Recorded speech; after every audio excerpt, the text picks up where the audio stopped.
And Linda and some others came to me and said, we have this great program where we will help you learn to counsel patients on smoking cessation. And as we begin the completing transition to a completely smoke-free campus here at Coosa Valley, the timing seemed pretty perfect to get Linda to come talk. So what I want to stress to all of you is you all have the opportunity to help your physicians counsel people on smoking cessation. You have the ability to help your patients with smoking cessation. And if any of your physicians are interested in talking to me personally, there are some billing options for counseling patients on smoking cessation, so in the clinic. So if anybody's interested in that from sort of an outpatient clinic standpoint, we can help. But I'm going to introduce Linda Powell. She's going to be doing our talk today.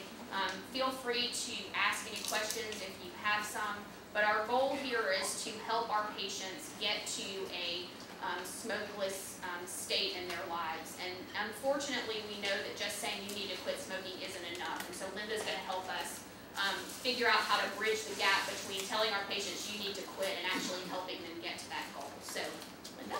Thank you, Dr. Rayburn. And y'all, this is very informal. I want you to feel comfortable to raise your hand and stuff. And if I don't know the answer, Dr. Rayburn probably does. Thank you. So, and we can always phone a friend. I have my phone up here. If I need to call somebody for a question about why you can't wear a Nicoderm patch when you get an MRI, I had that one asked and we found the answer. So anyway, you know, feel free to ask the question. I'm going to go ahead and get started and move quickly. People are welcome to come in. If, you know, if somebody else comes in, that's fine with me. And the first thing I'm going to get you to do is raise your hand if you've ever smoked. No, first I want everybody, you can't stand up, you got lunches. Okay, raise your hand and keep it up. Have you ever been a smoker? Okay, I smoked in college.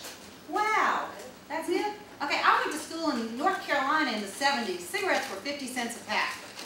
You better believe I smoked. All my sorority sisters smoked. My mother smoked for 70 years, and I will share stories about that. So I, know about smoking. Okay, raise your hand, and no, wait, the smokers, keep your hands up, sorry. Okay, raise your hand if you've ever lived with a smoker. Okay, so that's good. Okay, raise your hand if you ever dated a smoker. Okay, or if you, okay, so that's just about, normally I make everybody in the room stand up and you can sit down and win, but it looks like I've covered the whole room. So basically what I'm saying is, we all have known a smoker in our life if we haven't been a smoker. And I'm hoping that that just starts us out from the point that we have some empathy for those who smoke. Okay, I have worked for GlaxoSmithKline, and if I'm too loud, y'all tell me. Sorry if I'm blasting out the front row. I'm the mother of 2 deaf children who wear cochlear implants and have hearing aids. So, I was a cheerleader to begin with, but, God gave me 2 children and I have been, I speak loudly.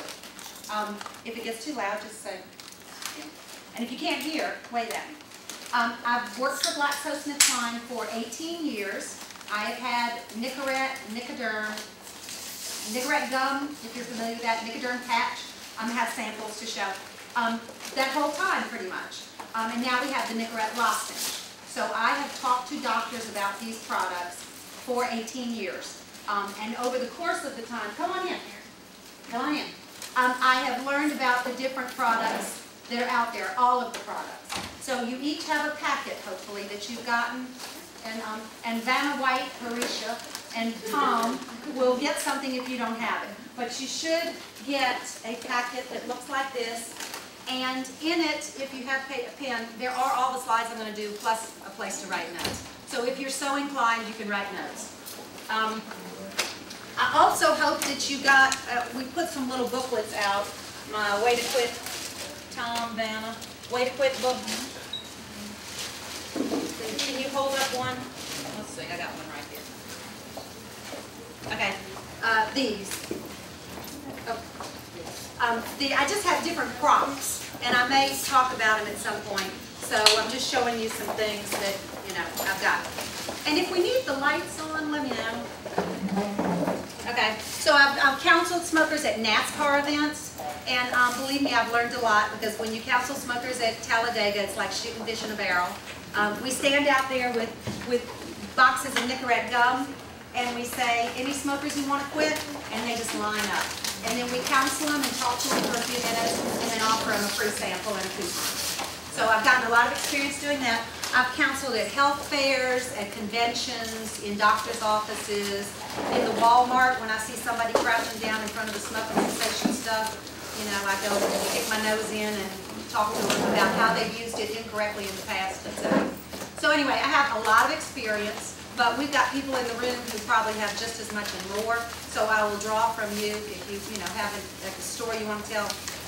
Please tell. This program, RX for Change, was developed by the University of California, San Francisco School of Pharmacy. And it's taught in just about every pharmacy school in the country.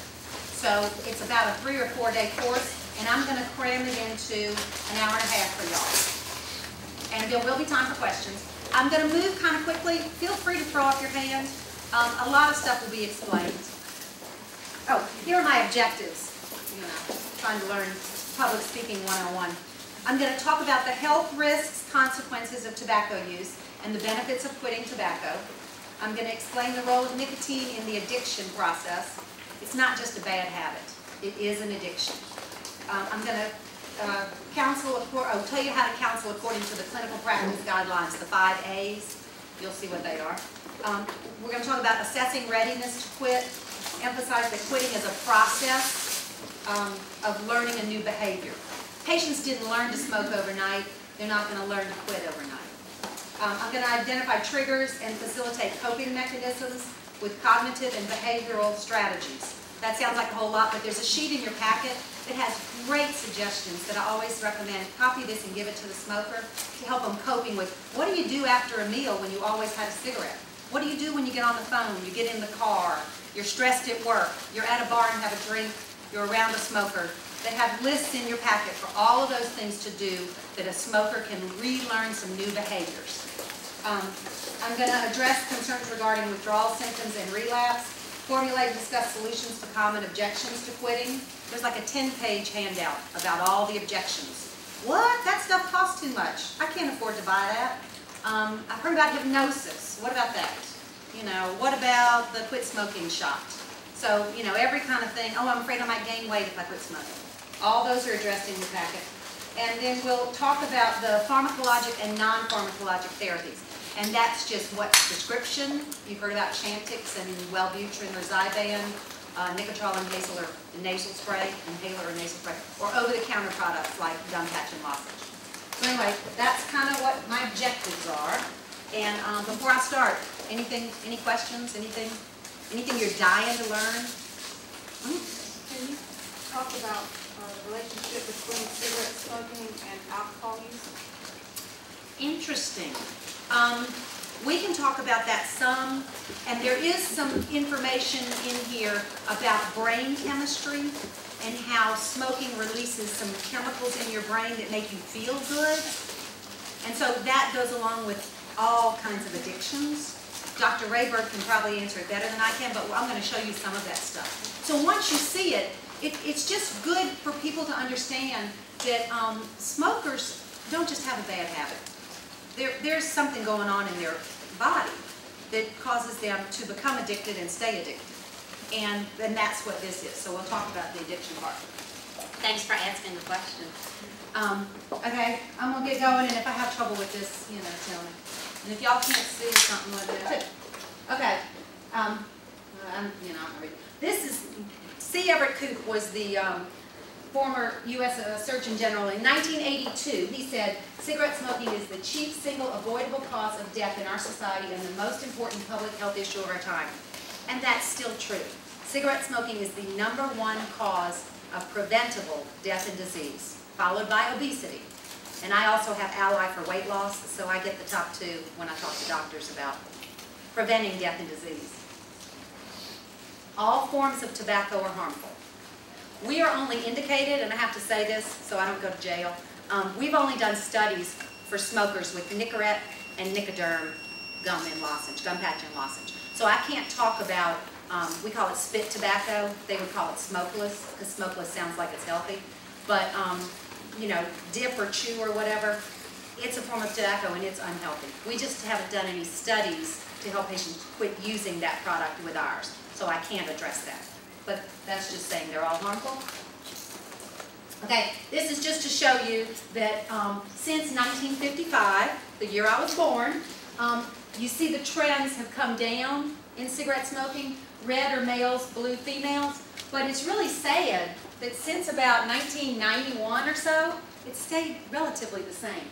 And this is a 2005 slide, so you know it could have changed a little. But that's just to let you know that we haven't seen a drastic drop. And people should know better. We have the DARE program in the schools. You know, there's plenty of information out there. So 20.6% of adults are current smokers. And that's, you know, depends on where you are. 70% want to quit. That's the most important part of this slide you should know. As a physician, I've called on them for 18 years, and so often they tell me, I've told them to quit, I've told them to quit, they still smoke, I give up. But just know that you're telling them helps increase their chances. Any healthcare practitioner helps increase their chances of quitting, and 70% of them really want to quit. They just don't know how. Okay, here's where we have a little contest, see who knows their stuff. All right, tell me the state in the United States that has the highest incidence of smokers. Does anybody know? Raise your hand and yell it out. West Virginia. Woo! Oh my gosh, who said that? Oh, okay, well, you get a prize. That's very good, Dr. Rayburn. And you get a poster. You get to take home a poster on the health benefits of quitting, and I'll put this up. But you are really good, because sometimes it's West Virginia, sometimes it's Kentucky. They kind of are head-to-head. But you can just know that in the South, where they grow tobacco, we have the highest incidence of smokers in the country. Upwards over 24%. 25% sometimes. Okay, now here's another one, and since you've already won a prize, you can't answer this one. What state has the lowest incidence of smokers in the United States? Don't be shy, raise your hand and yell it. California. Close. Washington. No, close. Hawaii. No, close, close. Those are all really low. Those are good. Colorado. No, now I'm going to tell you, I'm going to give you a hint. Oh, Utah. you're the winner. I was going to give you a hint, and the hint was going to be think religion, but Utah is the answer. And that's for the Mormons. So you'll win a poster also. We have other stuff up here. You can come pick from my party gifts. Okay, so anyway, that's just a, you know, useless knowledge that's fun to know. The biggest opponent to tobacco is the tobacco industry itself. And I'm going to move through this quickly, but it just makes me crazy how much money the tobacco companies still spend. And if I had a lot of time, I would explain that, you know, the money that they spend. Every dollar spent by the states, the tobacco industry spends about $25 to market its products. It just makes me crazy. Okay. Ooh. Okay. Who knows? Last question, and then we'll get on. Who knows the difference between a regular cigarette and a light cigarette? No? Okay. Yeah, be more specific. No, but you're close. Anybody know? This will make you crazy. An extra row of ventilation holes. On the left is a Marlboro, and if you had good eyes and you bought cigarettes, and I have some in here and you could see, they perforate holes around the filter to bring in room air to diffuse the chemicals that you're inhaling. So those filters, the little holes are bringing in air. On a light cigarette, they just perforate 2 of them. And when a machine smokes it, it gets less because there's more air coming in, it gets less chemicals, all that stuff. But what smokers have learned to do, and I've had them in classes when I've done this before, they go, oh, yeah, I just put my fingers over those holes or put my lips over the holes. Because think about it, when you're drinking a drink from McDonald's and there's a crack in the straw, and you're trying to drink the drink and it won't come up, what do? You find the crack and put your finger over it, you can drink. So that's what they do with cigarettes. So a machine can get a certain amount of stuff out, and that's how the government tests the difference between a regular and a light. But human smokers are smart, and they know what to do. So that is a difference. Okay, this is just to show you, and I love that they put this one in because this is what hooked me on smoking in 1973. I smoked Virginia Slims because they had these cute girls in tennis skirts that were real tall and thin. You know, if you smoked, it cut your appetite. So that's just what, you know, the industry does to get people like me and young girls to smoke. I think they do it for appetite suppression, you know, for weight control. Then Joe Camel, and there's some statistic, and it's on the notes, and I don't remember it, but the kids may not know who they may know the president, but ask them who the vice president of the United States is, or you show them a picture of, somebody that's, vice president, speaker of the House, whatever. They've never heard of him. You show them that picture without the stuff, and they'll go, oh, that's Joe Camel. Kids know who Ronald McDonald is and Joe Camel when they don't know, other things that we know. So anyway, that's just to let you know, Joe Camel's very popular with the kids. Those are ways they get us in there. Here's some information to let you know what is in tobacco smoke. Okay? The gas is carbon monoxide. You know what that is. That's when people commit suicide. They, turn on the car in a garage and close the door. It's deadly. Hydrogen cyanide. That's the pill that the spies would have to bite, if you're ever captured by the enemy to kill you. Ammonia. That's what we clean the toilet with or clean glass with. Benzene. That's a carcinogen. I think it's outlawed in chem labs. Formaldehyde, that's what they embalm bodies with. Then the particles, nicotine, nitrosamines, lead, cadmium, polonium. Nicotine is the addictive component of tobacco products, but it does not cause ill health effects. And what I'm trying to explain in this is, a cigarette is just a dirty delivery system for nicotine. So a smoker smokes to get the nicotine, and a cigarette is just a dirty way to do it. There are cleaner ways to get it. Nicotine is not cancer-causing, but it is addictive. Okay? It's in your packet. Just to know that these are about 500,000 deaths annually from smoking, and cardiovascular diseases are by far the highest, with lung cancer, respiratory diseases down below. Okay? These are just the costs, and it's just to let you know the billions of dollars. And I find this relevant because in this day and age where health care is expensive and it's costing the government so much, if we could get people to quit smoking, we could insure everybody in the whole country. We could save so much money, and that breaks my heart. And this is another thing. For every pack of cigarettes smoked, back in 2008, the societal cost was $10 a pack. Cost to society. In health, lost job, lost time off job, health care costs, etc. Anyway, that's just a 4 major conclusion. Smoking harms every organ in your body. Quitting smoking has immediate and long-term benefits. Smoking cigarettes with lower machine-measured yields, the low tar and nicotine one, provides no clear benefit because smokers have a way of getting around it. And the list of diseases caused by smoking has expanded. And, people would think the first thing you'd ask a teenager or a 20-year-old who smokes is, what are you worried about? They're not worried about anything, but lung cancer is what they always think of. Well, no, what they need to be concerned about is being disabled with COPD, having a heart attack, a stroke. If they're diabetic, amputations. There are a lot of other things that can happen before they would get lung cancer. Bladder cancer, and here they all are.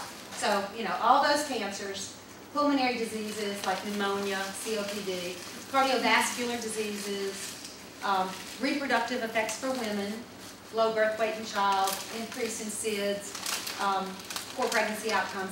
And then all of these on the other, and these are all what happened to my mom. Mama died eventually because she got pneumonia and her lungs just couldn't handle it. But she had osteoporosis. She had dental problems. She had poor surgical outcomes after a surgery. When they took the staples out, it opened right up in front of us. Those were all the problems that she had. And again, smokers are just thinking about, lung cancer. Secondhand smoke, involuntary exposure. And this is why so many places are going smoke-free, because the people who don't smoke still have ill health effects. And one of the stories I like to share is, do you remember Dana Reeve, Superman Chris Reeve's wife? Remember how she died of lung cancer? She was not a smoker.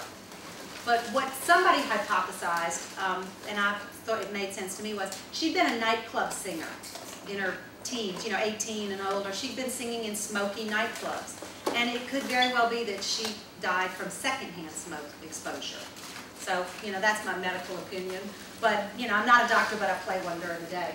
But this is what's sad for parents of children who have asthma, allergies. These are all reasons why the parents shouldn't smoke. and not to mention a newborn, the increased risk of SIDS. Problems, you know, they say that children in homes of smokers have more ear infections and respiratory problems. My father never smoked a day in his life. He was married to my mother for 65 years, and she smoked the whole time. Daddy's a type 2 diabetic, and 3 months after Mama died from her smoking-related causes, he had his leg amputated. And my endocrinologist that I see told me that, because I asked, am I going to have to worry about an amputation? I'm not diabetic yet, but I worry about it with a family history. And he said, did your father have renal impairment, kidney problems, or was he a smoker? And I said, neither. And then I went, he lived with my mom for 65 years and she smoked. So that's just one other thing I throw out there to, you know, to bring up to somebody who's diabetic or who, you know, lives with a smoker and is diabetic. Okay, these are the benefits. And as my poster says, there's always a benefit to quitting. When I talk to people who say to me, and as my mother said, you know, Linda, I've smoked so long, it's not going to do me any good to quit. Yes, there are always benefits to quitting. 2 weeks to 3 months, circulation improves, walking becomes easier, lung function increases up to 30%. That's pretty shocking to me. But if it says it there, it must be true. One of the things I like to say is, immediately the air around you is better for the people that you love. So that's a benefit. Your 1 to 9 months, the cilia, the little hairs in your lungs, return to normal. Your ability to clear your lungs of mucus increases. Coughing, fatigue, shortness of breath decreases. And that's important to tell the smoker that you're counseling who says, I never felt so bad as when I quit smoking. I am coughing all the time, my chest hurts, I feel so bad. And you can explain that, well, you're getting rid of all this stuff that you've been putting in your lungs for all these years. Your body is healing itself, and that's why you're doing this. That will go away. Your excess risk of coronary heart disease decreases to half that of a continuing smoker in a year. Your risk of stroke is reduced to that of people who have never smoked in 5 years. Lung cancer death rate drops to half at 10. Your risk of all these other cancers decreases. And at 15 years, your risk of coronary heart disease is similar to that of somebody who's never smoked. And there's a slide, I hope it's in here, but there's a slide that shows that, excuse me, if a person can quit smoking, say at age 45, they can add 10 years to their life. So that's just FYI, you know, important things for them to know. Oh, here's the slide. Okay. I've done this so many times I forget where stuff is. But anyway, this is just showing you, I wish we'll use the laser pointer. Okay, this is the forced expiratory volume. That's when you do a test at the doctor and they make you blow real hard. Have you ever been to the doctor? I mean, y'all do all this, but for other people, you know, when you have to blow into a little thing, they say blow, blow, blow, blow, blow, blow, blow, blow, blow. Okay, well that's what this is, and that's percent value at age 25. So let's say a 25-year-old is at 100% in the beginning. And this is somebody who never smoked, up here. And then here is a smoker, right here. And I'm sorry to say, this is age, right here, across from 25 to 75, and this dotted line is death. So this is just showing that if you stopped at about 45, you could continue your life out here past this person who didn't stop. That makes sense. Bottom line, there's always a benefit to quitting smoking. Okay, summary. About 1 in 5 adults are current smokers. Smoking prevalence varies by socio-demographic, like we said, different states. 500,000 people die due to smoking. The cost is $193 billion per year. I'm sure that's higher now. At any age, there are benefits to quitting, and the biggest opponent is the tobacco industry. Okay, forms of tobacco. Okay, you know all these things, but it is kind of cool. Cigarettes, smokeless tobacco. They put smokeless, as I said, we call it spit tobacco. Did you know that in chewing tobacco, they put fiberglass and a lot of sugar? The fiberglass is to make little cuts on the inside of your mouth so that you'll get better absorption. And the sugar is to make it palatable because it's so nasty, in my opinion. But that's why. So you really have to go to the dentist more often if you're a dipper or chewer or whatever, because you have the chance of having some oral lesions and rotting teeth and gums receding and all sorts of lovely periodontal problems. Pipes, cigars, clove, beaties, hookah. Beaties are these little, they're little rolled up, you know, kind of flavored things, and they're real popular in other countries. And then a hookah. I didn't know that people did this, but I've done this talk to medical students, and they're like, oh yeah, we go to these places and do that. And one of them got a lung infection one time. One medical student had to go to the hospital, and he said, oh, that cured me from doing that. I'm like, thank you. But cigarettes are the most common form. That's what we're going to talk about. Now here's questions I get all the time. Cigarettes are sold in 20 cigarettes to a pack. The average cigarette has about 13.5 milligrams of nicotine, range 11.5 to 14.5. These are machine measured. Like I told you, the government, does it based on how a machine smokes. A full flavor yields about 1.1 milligrams of nicotine, down to an ultralight about 0.4. Average about 0.9. But smokers can get about 1 to 2 milligrams out of each cigarette. And the reason I show this is for two reasons. One, if a smoker says to you, but I've cut back. I only smoke a half a pack now. I used to think, ooh, good, pat you on the back. Now I go, because see, you used to just do 10 puffs per cigarette when you smoked a pack. Now that you're smoking a half a pack, you are smoking that baby all the way down to the filter. You're holding it lower, deeper in your lungs for longer. You're extracting more out of that cigarette. I see somebody smiling in the audience. It must have been somebody who cut back. But they're not getting less. They're finding a way to get more. They're covering up those little, holes in the filter. So that's just to let you know that there are things that people get around, and that the average smoker is going to get what he wants out of it. This was a new slide added, and because people always ask me about electronic e-cigarettes, they see those, and at first I thought, cool idea. You're getting the nicotine, you're not getting all the carbon monoxide and the tar and the carcinogens. Why not? That's a great idea. Until I learned more about it. And what I have found is that, and this was before 2009 when I was looking into it, what it is, it's a little battery-powered cigarette. Looks like a real cigarette. Has a cartridge. You replace the cartridge. It's got liquid nicotine in it. That's what you're getting. Some are flavored, and they make their money by selling you the little refills of the cartridge. You plug it in because the battery is what makes it light up and look like a cigarette. And the water vapor that comes out, they've put diethylene glycol, which is an ingredient in antifreeze. They put it in here to make the water vapor white to look like smoke. So I didn't know that until I did this talk with some other young medical students. You learn so much from them. And I said, they put diethylene glycol. It's from antifreeze, and I don't know why would they put that for you? And one of the guys put, oh yeah, man, that's what our band puts in our smoke machine on stage. We put that in to make the water vapor look like smoke. So that's what is in these electronic cigarettes. And when they found, they're not FDA approved, they're not made here, they're marketed, they're made in China mostly and marketed and sold in the United States. They're outlawed in China. But when they studied them, they found that some of them had the toxic chemicals like diethylene glycol and carcinogen, including nitrosamines in them. And the ones labeled no nicotine, some still had it. And if it said it was like 1 milligram of nicotine, it varied, drastically on what it really had. Some had more, some had less. So the bottom line is there are no controls over it. And one of my pulmonologists I called on recently saw a patient in the hospital who had a lipoid infection. Oh, did you tell me? Oh, thank you. Okay. Oh, now I can give you credit for telling me that. And and the patient, it was some oil that was in this cartridge, and they're inhaling it. So you don't know what you're getting. That's the bottom line if somebody says they want to try an electronic cigarette. Thank you very much, because I use that one now all the time, but I can't